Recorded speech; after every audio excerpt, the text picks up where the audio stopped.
In this video, I'm going to give you my predictions and breakdown for UFC Edmonton. As always, you can call me Kunith. Let's make some money this week. Looking to get back on track. We got slapped around last week with the pay-per-view, but we move on. We're in the Great White North. I have a sweater on for my Canadian brothers. I got my Tim Hortons right here, not a sponsor. And if you're wondering what's in this cup, it's black coffee. Because I'm a man. And also, this is an extra large. I'm just massive. But at the top of the card, we have flyweights in the main event. Brandon Moreno fighting Amir Albazi. It's been a while since we've seen the Prince. We haven't seen him in action in nearly a year and a half, and in that fight, he won a decision that he lost to Caio France. It was Carlos Leal, Rinat Fakhretdinov level of robbery. He lost 4 rounds of that fight pretty clearly, somehow won a split. He came into the UFC as a strong wrestler, excellent grappler, but he had trouble getting Caio France to the mat consistently. He was able to do it in the 3rd round and do what he does best, but outside of that, he didn't really have a whole lot of success. And the shocking part about that fight is when you go back and look at the numbers, the output was ridiculously low. 43 significant strikes landed over 25 minutes at a 29% clip. That's like a good batting average, but you should be landing more strikes than that in a fight. And he's up against it this week because now he has to deal with a former champion, a staple in the UFC's flyweight division, and a striker who might double or triple him up on the numbers this week. Brandon Moreno's only fought the best of the best for the last several years, tons of 5-round experience to lean on, and I think this will take Amir Albazi by surprise. I think he's going to wrestle here. Albazi wants to be the one wrestling. He wants to get to the clinch, he wants to get the takedown, he wants to get on top, and he really doesn't want to stand across from a striker like Brandon Moreno, who's taller,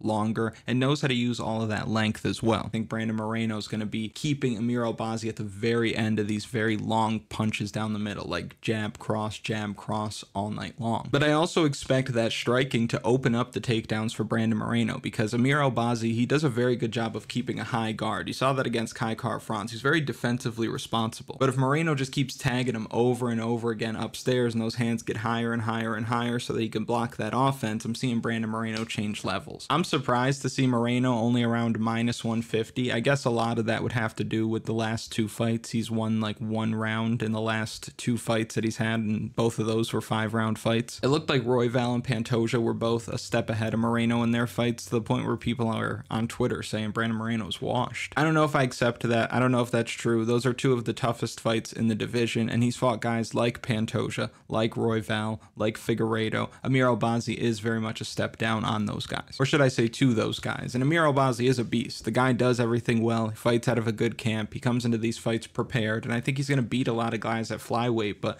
over 5 rounds against somebody with the kind of pace and pressure and experience that Brandon Moreno has, I'm going to go with Brandon Moreno to get it done. I see him throwing a lot of combinations, changing levels, just beating Amir Albazi to whatever position he's looking for, whether it's the takedown, whether it's the striking. I think he's just going to be a step ahead, and I think he gets out on the numbers quickly and has Amir Albazi playing catch up from early round 1. So give me the bigger fighter, the former champion, flyweight royalty. Give me Brandon Moreno to win this fight by decision. In the co-main event, we got 5 rounds of Rose Namajunas fighting Erin Blanchfield on one side. Erin Blanchfield very early in her career still, 25 years old, only coming off of her first UFC loss, and in her first main event, first 5-round fight in the promotion. On the other side, Rose Namajunas been there, done that, coming off of back-to-back main event wins. She cleanly beat Tracy Cortez, cleanly beat Amanda Hebos, and moving up from strawweight has served her pretty well so far. She looks fast at 125 pounds. She moves as well as anybody in the sport, not just for this weight class, but that's always been the case. Rose Namajunas is gliding out there, and against somebody like Erin Blanchfield, who's still figuring things out on the feet, at striking range, she's going to give her a lot of trouble. So you know that Erin Blanchfield is going to need this fight on the mat, but I could see Rose Namajunas doing a good job of staying on her bike.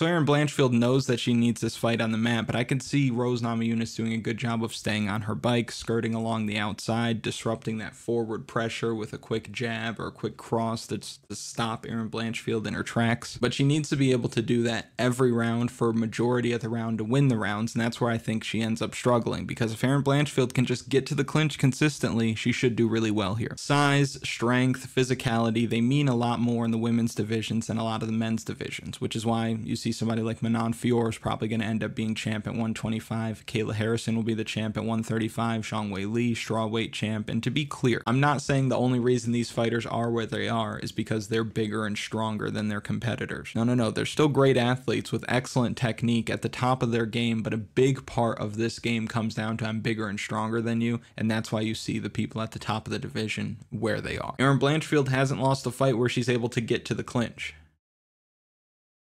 Erin Blanchfield hasn't lost a fight where she's been able to consistently get to the clinch. She's coming off again that loss to Manon Fior. She couldn't get the clinch. She was a step behind. Manon Fior was obviously physically stronger, and as a result, Erin Blanchfield couldn't do what Erin Blanchfield does. But Rose Namajunas has been taken down in nearly every fight she's had in the last 7 or 8 years. If Blanchfield can get her down once, then she can do it again and again. And that fight with Manon Fior leads me to believe that she can. Not because she was having success with her grappling, but first 5-round spot, first main event spot, she's way behind, but still fighting hard in the 4th and 5th round. So that lets us know there's no shortage of heart coming from Erin Blanchfield, and that's what I think is going to lead to her having success here, because Rose Namajunas is going to set traps. She is going to catch her. She is going to make her think twice about closing the distance, but Erin Blanchfield just has that stick-to-itiveness that's going to keep her moving forward. So I see a lot of situations coming up this week where she just crashes the pocket, has Rose up against the fence, ends up dragging her down, and once she's on top, we know that Erin Blanchfield is as aggressive as it gets in top position. She's looking to tie something up, she's looking for submission, she's looking to get you in a crucifix, land some elbows, land some ground and pound, and I think she's going to stay busy on top when she gets Rose down there. Rose has only been submitted once in her career, and that was a long time ago against Carla Esparza, but again, Erin Blanchfield on top, different gravy. So give me the younger fighter, the fighter I believe to be physically stronger, the better wrestler here. Give me Erin Blanchfield to win this fight. I think she ends up winning by submission. And real quick, if you haven't already, like the video, subscribe to the channel, comment something for the algorithm. I appreciate all of you that liked the video last time. We were trying to hit 1,000 likes. We ended up crushing that.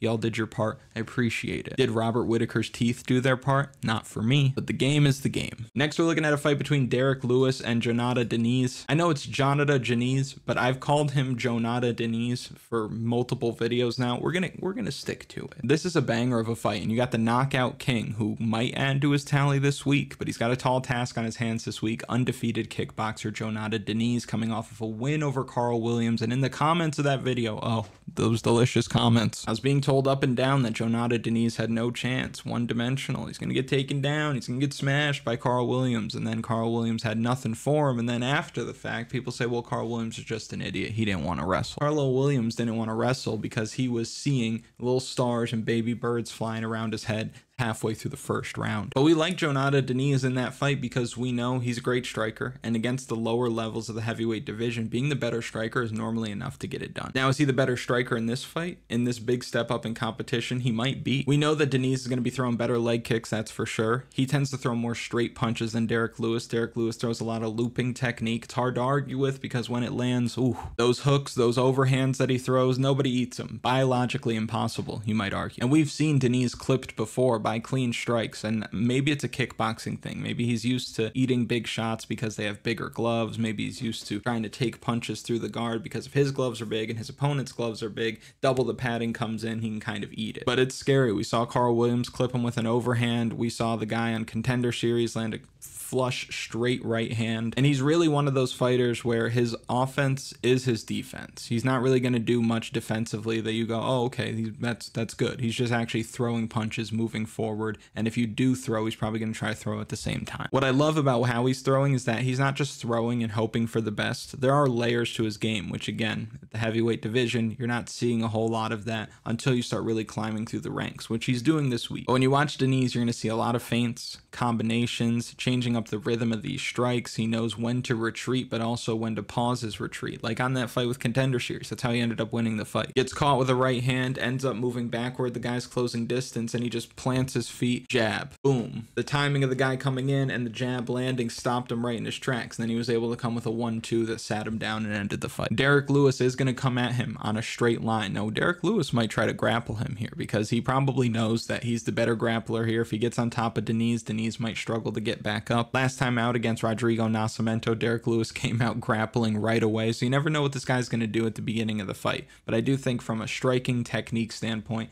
Diniz is cleaner. And there's a moment where I can see him catching Derrick Lewis. I mean, he can catch him at any point. Derrick Lewis can catch him at any point, but Derrick Lewis throws that flying switch kick, and when he does it, his hands are nowhere to be found. He could have no arms and you wouldn't be able to tell the difference. But one thing I've noticed is people don't really punish him for it, and maybe it's because if they get too close, the kick can hit them or the knee can hit them, so they might just be comfortable letting him flail around for a second and a half and then getting back to fighting. But I think Jhonata Diniz, if he starts to see that switch come, he might just throw something down the middle, catch Derrick Lewis when he's off balance or even in the air. But you can go through all of the tape and all the past opponents and talk about how this guy can win, how that guy can win, but the reality is this is heavyweight MMA with some of the bigger punchers in the division. The winner of this fight's going to look like he should have been minus 600. So if you're on either side of this fight, you're either going to feel like a genius or an idiot depending on the outcome, because whoever wins is going to win. They're going to win early, but I will take Jhonata Diniz. He's been good to us. We've seen Lewis struggle with good strikers in the past. Pavlovich finished him in under a minute. Tai Tuivasa knocked him out. Cyril Gane knocked him out in the third after landing an 80% clip over 3 rounds. Junior Dos Santos knocked him out. Volkov was working him for 14 minutes and 30 seconds before lapse of judgment ends up getting him caught. So we've seen Derrick Lewis really struggle in there. We've seen Derrick Lewis hurt. We've seen Derrick Lewis knocked out before. We haven't seen that from Diniz just yet, albeit he hasn't fought too many guys that you would think can do that to him, but I'll take Jhonata Diniz to win this fight. I'm going to take him by knockout. Next, we have a fight between Caio Machado fighting Brendson Ribeiro. The line for this one seems off. I don't think that Caio Machado should be favored here at all. Brendson Ribeiro coming off of a competitive loss to Magomed Gadzhimagomedov, which was a tough fight for anybody, but he did have a strong first round, and what he showed in that first round leads me to believe that he can probably win this fight. Before that, in Ribeiro's debut, he was knocked out by Ming Yang Zhang. That was a bad look. We picked against him that week. He looked like he was about to win, and then he gets caught. That's the game you play when you're throwing big winging punches against guys who are also throwing big winging punches. So he starts his UFC career 0-2 in the promotion, but so does Caio Machado. Caio Machado, who's been fighting at heavyweight, lost to Mick Parkin. Not a whole lot of shame in that. I'm not all that high on Mick Parkin myself, but Mick Parkin's a solid heavyweight, continues to win these fights. He lost in his debut, not going to hold it against him. Losing to Don'Tale Mayes, however, that's a different story, but he weighed in that fight at 251 pounds. This fight is supposed to be at 205, so we're going to have to see a completely different physique, a completely different Caio Machado going out there and competing. And hell, if he can make 205, he's a big boy, and it's not like he was carrying a whole lot of muscle against Don'Tale Mayes. Things were moving that didn't need to be moving in that fight, so I get why he's going to move down in weight, but I think that Ribeiro's just better. Hard for me to get over what he looked like in that loss against Don'Tale Mayes, and Don'Tale Mayes is a big guy. He's probably harder to compete against than a lot of us would think just because of his size. Mayes has done enough to keep a roster spot in the UFC, but I think everybody would agree that he's one of the lesser heavyweights on the roster. Ribeiro should be much faster, sharper, and he can wrestle. We saw that in his last fight. Now for Mick Parkin, we saw him take Machado down multiple times in that fight with pretty weak entries. So I think that Ribeiro can shoot when they're in the middle of the octagon so that he can't use the fence to stay up. And I don't think that Caio Machado is going to react well to an actual takedown where a guy gets in deep, cuts an angle, and that's what I expect from Ribeiro this week. Now there's a chance that Machado just Homer Simpsons him and then finishes him later because he's got a better chin. Ribeiro's been finished many times before, but I'll take the more technically sound guy with the more ways to win, the guy who's not going to be cutting a ton of weight to make 205. I'll take Brendson Ribeiro to win this fight by decision. And Ribeiro probably finds himself on the official betting article of the week on KunithMMA.com. We didn't get completely torched on the betting article last week despite the picks not doing well, but not the kind of night that we're looking for. So we want to get back to our winning ways this week. We'll do that with the official betting article of the week. That'll be linked in the description and in a pinned comment if you want access. And if you play DFS, you want the DFS strategy guide, lineup optimizer, data model projections, all of that good stuff, that can also be found on the site. Again, linked in the description or in a pinned comment, or you can scan this right here. Put it right here, Oscar. Is it there? You got it? Okay, back to the breakdown. Now we finally got some Canadians that we can work with on this Canadian card. Marc-Andre Barriault, the best Canadian fighter in UFC history. And we have a couple of them on the card. I would say it's Marc-Andre Barriault, Charles Jourdain, Jamie-Lyn Horth, and then GSP's like fourth. He's fighting Dustin Stoltfus this week, a guy who is better than his record would suggest. I'll die on that hill. He's been throwing some very tough matchups by the UFC. Kyle Daukaus in his debut, Rodolfo Vieira, who that fight was very competitive against. Gerald Mearshart, who he was beating until he got GM3'd. Abus Magomedov, we saw how good he looked last week. Bruno Ferreira, a powerhouse who knocked him out with a spinning back elbow, one of the heaviest techniques somebody can land. But I say he's better than his record would suggest because the guy can wrestle. The guy can grapple effectively as well. We'll get into how he does that. He's got decent size for the division, and he stays very busy. Throws a lot. He's constantly moving forward. He can get you in a dogfight. On the other side, Marc-Andre Barriault is the epitome of staying busy. This dude throws a ton of volume, great chin. Even if he gets cracked early, like against Joe Pyfer or Chidi and Joe Kawani, he still has a very good chin. He can be taken down, but he doesn't really accept bottom position on the mat too often, and we've seen him really cook people, which might be the best base for MMA. And Marc-Andre has pretty much made a career of that. But that's the scary thing about this fight, is we've seen Marc-Andre break guys down, end up finishing them late. That's the opposite of what we see from Dustin Stoltfus. Dustin Stoltfus is winning fights until something happens, whether it's a lapse in judgment, a mistake, or he just gets caught with something and then he ends up losing. Against Rodolfo Vieira, he was winning until he lost. He was winning until he got caught in the third. Against Gerald Mearshart, he was winning until he lost. He made a bad choice. He looked for a submission. He ends up losing position. There she goes. You can argue he was leading the dance against Bruno Ferreira. He was pushing the pace. He was catching him with punches. He took him down. He got his back at one point, but then he ends up trying to jump for like an arm-in guillotine, kind of like how Fluffy Hernandez does to guys, ends up sliding off in bottom position, and that crushed the momentum. And one thing that stood out to me when I was watching the Ferreira fight back, which hurts when you pick one guy to win and then he loses and then you got to watch the fight back for preparation for another card. He ends up getting hurt. He ends up getting caught with a spinning back fist, super hard technique, and he ends up getting hurt. He's rocked, he's wobbled, and he's kind of retreating, which is fine. That kind of technique is going to wobble most guys. The problem that I had with it is Bruno Ferreira starts closing distance and you immediately see Stoltfus just firing back. Now on the surface you might think, well, that's a good thing. The guy's got heart. He's not giving up on himself. But sometimes your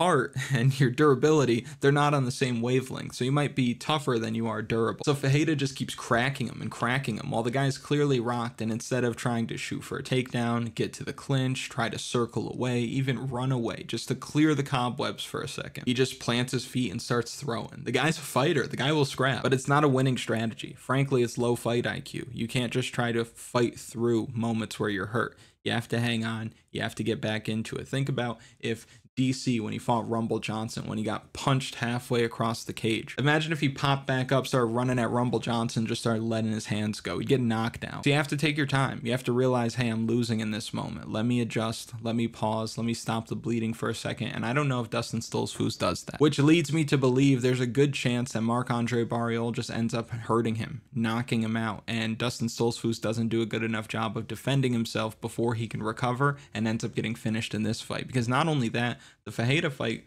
was 4 or 5 months ago. I read something somewhere where he said that he got his face fractured and suffered nerve damage as a result of that fight. And here he is again, less than 6 months later. Scary stuff. So if you are to bet on this fight, there's a good chance that you should take the under, or you should take Marc-Andre Barriault by knockout. And while all of that was probably pretty compelling, I won't be doing that. I actually think that Dustin Stoltfus finds a way to win this fight because I think he's going to wrestle a ton this week. We mentioned earlier that we're going to talk about how he's able to effectively wrestle and grapple. This is what he does. The dude's excellent at closing distance quickly, getting behind his opponents, lifting them off of the mat. Seen him do it like 3 or 4 times in these UFC fights. He quickly gets behind them, lifts them up off the mat, and when he dumps them to the ground, he gets a hook in immediately. The dude's got great grappling instincts, and when he's fresh, he's very hard to deal with on the mat or when he's able to get his hands wrapped around you. And because he suffered that damage last time out, because he's been knocked out in 2 of his last 3 fights. And even in the win between that against Punahele Soriano, where he used his wrestling, he used that grappling, was able to get to the back, he was able to get the rear naked choke. Even in that fight, he was eating clean hooks from Punahele Soriano. So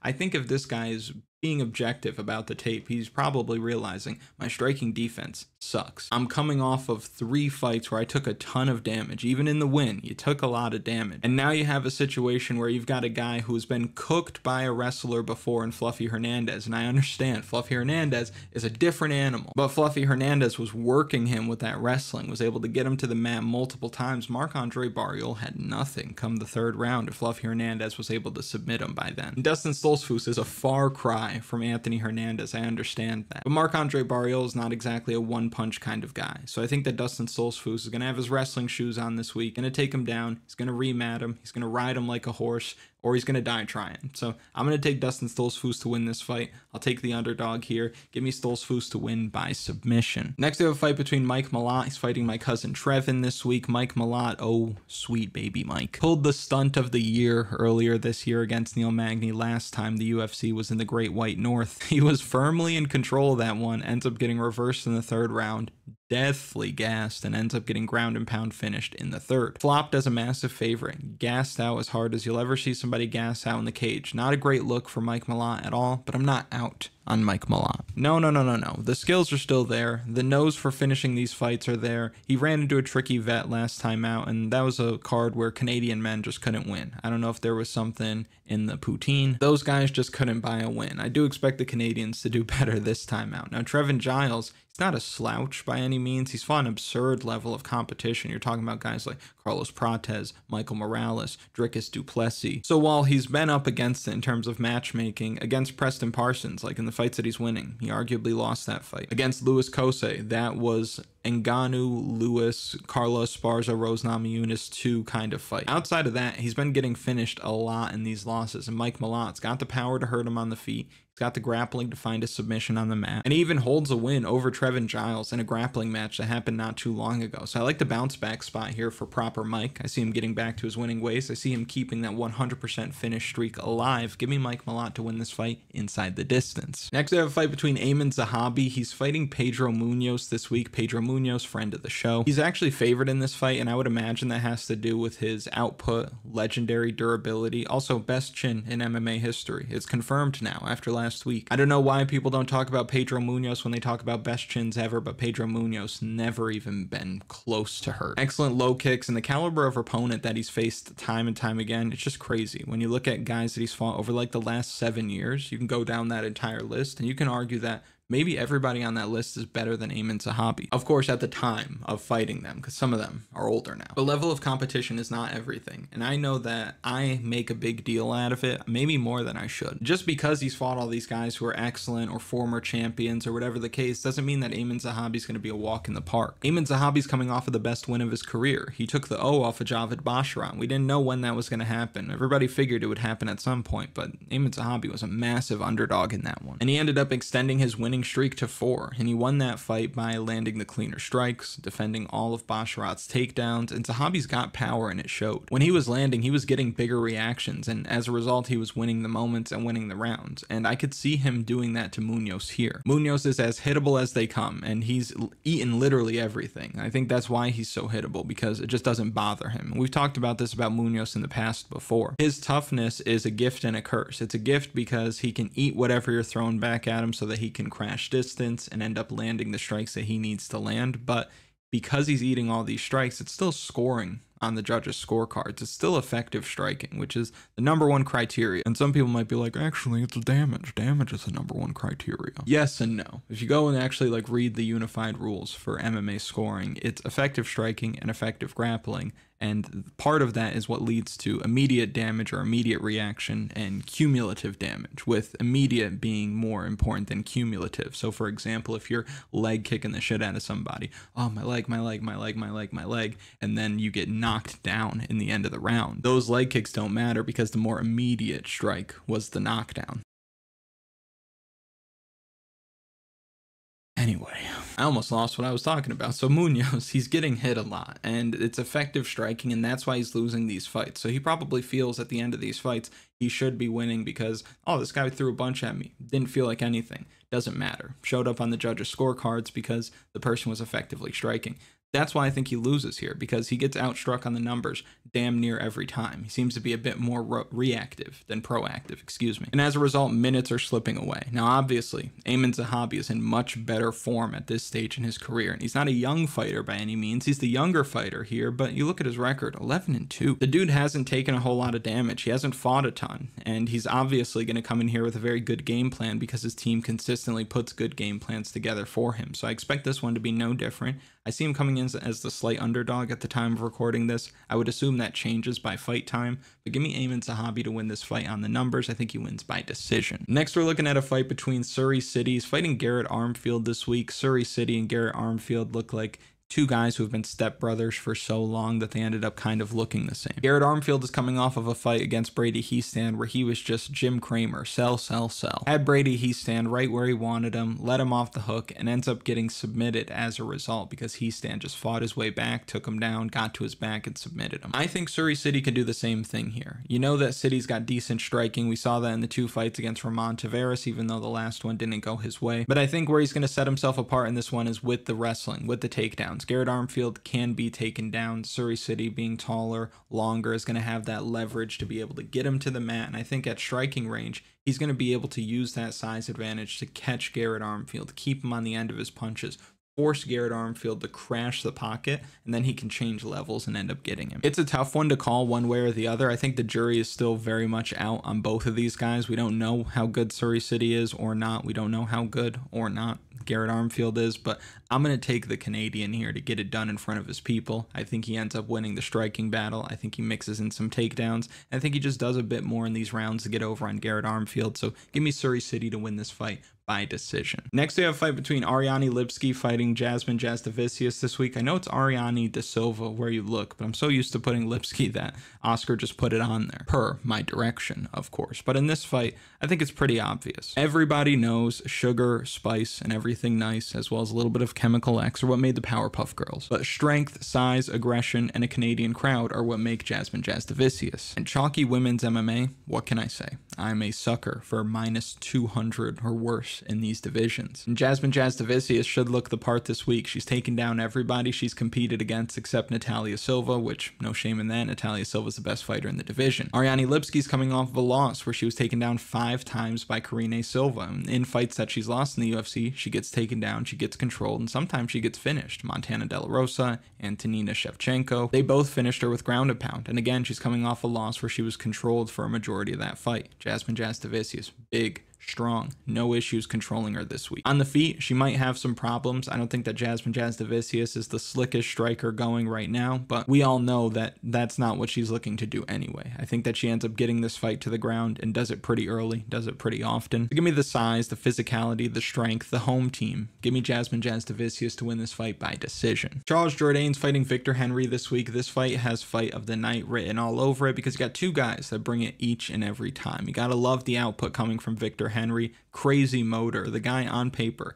8.34 significant strikes per minute. You'd be hard pressed to find anybody that's throwing that much volume that has that many fights. Those are numbers that you get from somebody who like picks up a knockout win in the first 2 minutes on Contender Series, and it shows that they're landing 11 strikes per minute or something like that. But for somebody who's had multiple fights in the UFC, you're not going to find 8.34 in many fighters' names. You won't find it. He also doesn't take people down, which if you're a casual fan and you watch more of the prelims, he also doesn't really take people down, which for the casual fan, you probably love that. If casual fans watched more prelim fights, they'd realize that Victor Henry is must-see TV. All action. He's not taking guys down. He's not holding them down. He's not stalling. He's getting after it. He fights the way a lot of people would want to see him fight. And the same could be said for Charles Jourdain, who a lot of people know and a lot of people love for that reason. The guy wants to slug it out. Good chin, even though he was cracked last time out against Gene Silva. Really no shame in that. Gene Silva is a problem. But Jourdain's no stranger to getting into a war. He does his best work when he's able to stand and trade with these guys, and it looks like that's the kind of fight that he's going to be getting this week. Victor Henry can change levels, look for takedowns here if he wants. It will probably serve him well. That's where Charles Jourdain is weakest. But I'd lean more toward these guys just letting it all hang out on the feet for all 3 rounds. I'm interested to see if Jourdain keeps his power and his durability moving down to 135 pounds, because he was never really a small featherweight, but he's moving down to bantamweight. If you watch a channel for a while, you know situations like that. I hate it. I don't mind it as much here because he's not on the wrong side of 30, but I don't love seeing guys move down, especially when things aren't going their way. So for him, 6 and 7 in the UFC, 2-fight losing streak, coming off of a bad knockout, probably doesn't look at himself as a contender at 145 pounds anymore, so let me try to enjoy a size advantage over 35ers. Again, it's not like he's 34 years old trying to do this, trying to reinvent himself. There's still time for him to figure it out, but there's going to be an adjustment period, moving down to 135, because the lower you go in weight, the faster everybody gets, the more technical everybody gets, the pace of the fight gets a little bit quicker, and I think there were easier names from the bucket that he could have pulled than Victor Henry. Because if you look at the numbers against some of the guys that he's fought, the most significant strikes he's seen in a fight was 103 against Julian Erosa. Second to that was like 90 something, but then it starts to get like close to 70-ish over 3 rounds. To give you an idea, Victor Henry landed 71 significant strikes in 1 round against Tony Gravely. The dude's output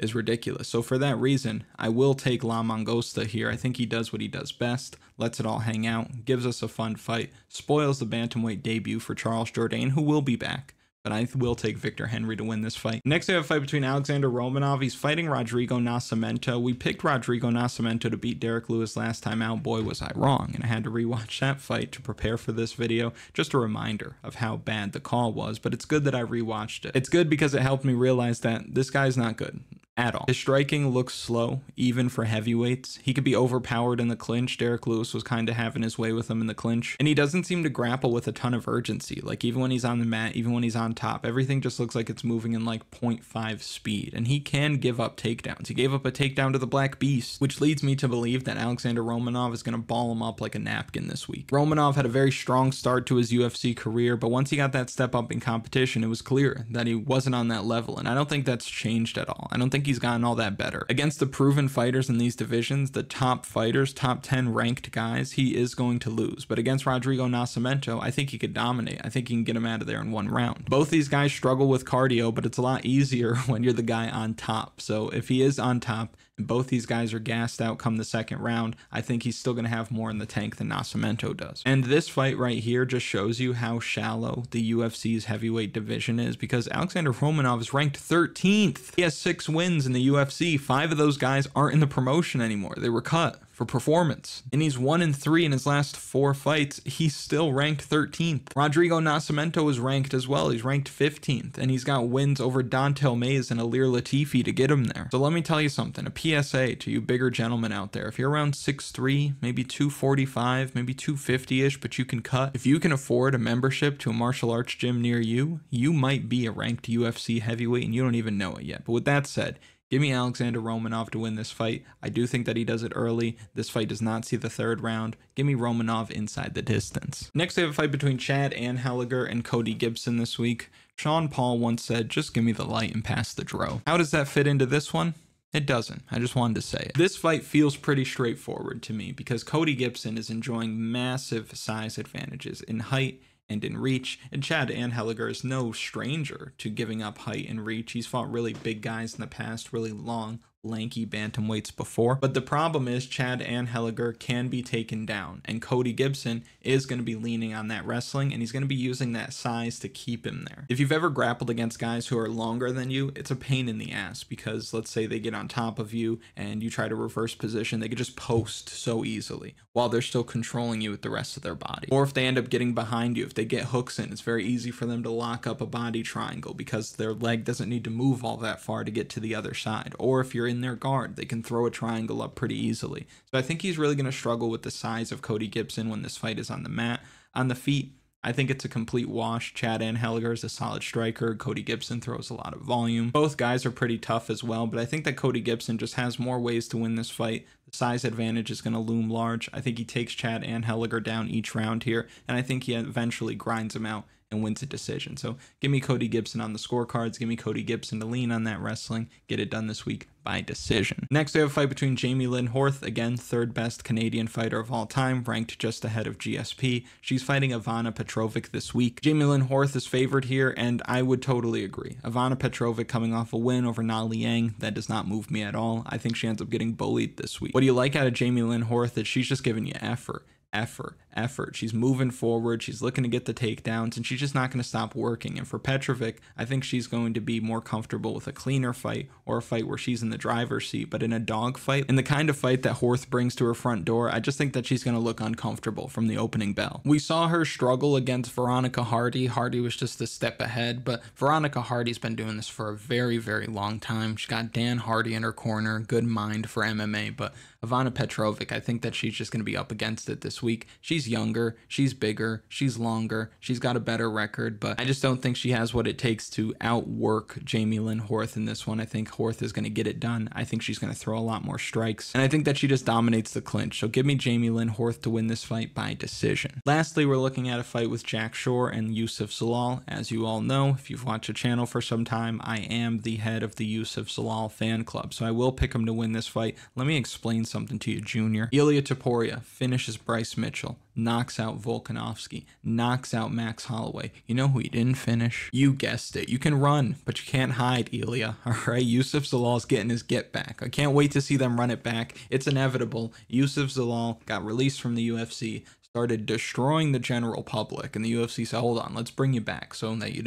not a weapon of mass destruction out there. Because Youssef Zalal, waivers be damned, he might catch an M charge if he's fighting on these regional shows. He needs to be fighting in the UFC. The guy's a monster. And at 28 years old, he started in the UFC very young. The dude loves to fight, and he's only gotten better. And you see that in this return to the UFC. Jack Shore, he's fine. He's solid, but he's coming up against an unstoppable force right now. Youssef Zalal, by however he wants, I think he gets Jack Shore out of there inside the first 2 rounds. Give me the Moroccan Devil inside the distance. If you've made it to this point in the video, thank you so much for watching. I really do appreciate it. Make sure you like the video, subscribe to the channel, comment something for the algorithm, and I will see you later in the week for final picks.